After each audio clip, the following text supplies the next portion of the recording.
Hi, this is Ed McDermott. I am in the real estate business. I'm a realtor. I've known Chad in the mortgage business, and he's helped me out with some customers.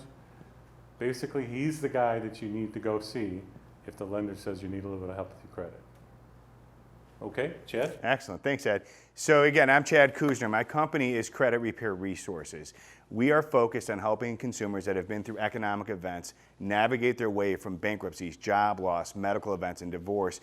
Credit takes a hit to that, and now on the other side and trying to take control and accomplish financial goals.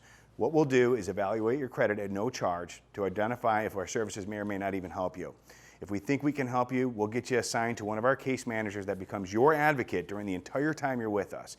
Not only are we going to help you clean up your credit report, but we're also going to put together an action plan to make sure we're doing everything we can to improve your scores as quickly as possible. And if you're trying to buy a house right now, and that's the reason you're watching this video, you need to understand that it doesn't just matter for your mortgage. Anything that you're buying that you're not paying cash for is costing you because of your credit currently, including your property and your auto insurance. So you owe it to yourself to have the best credit profile possible. So if you're interested and you're ready to take control, give us a call. Let's get that free evaluation done. We look forward to showing you the CRR difference.